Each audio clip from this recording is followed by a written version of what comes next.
Hello, everyone. Welcome to Comida Cultura. I'm your host, Alondra Lemos. Food is the first language in every culture. The statement it makes is powerful. It was the only thing African slaves had with a slight remembrance of home. They held onto it after they were stolen from their homeland in the early colonization of America. African slaves brought fruits, vegetables, grains, and legumes. They also brought their culinary knowledge and centuries of traditions. Tobacco and wheat were the main crops for the British when they conquered the east coast of America. Servants under contract filled the plantations across New America at the time. Then slaves were brought to America to replace the servants, but there were no contracts for them. Slaves were put to work everywhere, in the fields, harvesting, as their knowledge of crops was greater than the servants they replaced. They worked as the nannies of their masters' children. They worked as cleaners and as cooks, and completely changed British food.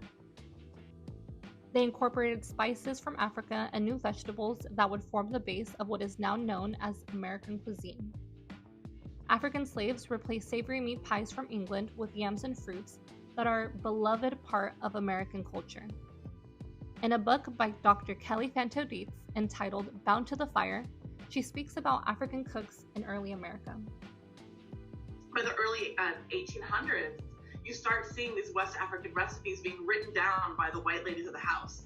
So, I guarantee they were eating them in the 18th century, the 1700s, but by the early 1800s, those West African dishes that, the jambalaya, the gumbos, the peanut stew, all of those things were literally, figuratively written into American culinary history.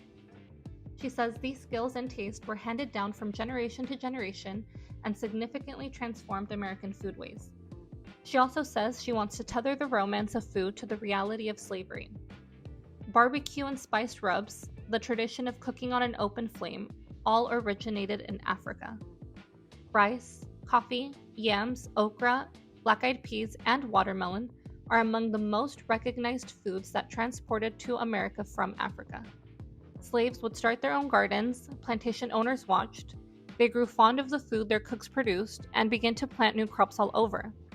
Rice replaced tobacco in trade, and it even became known as Carolina gold. Coffee was brought from Ethiopia.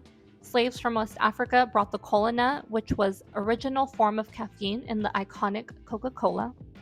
Much was lost during the cruel transatlantic crossing of the slave trade. But culture and tradition took new shape and held on in the food they brought with them.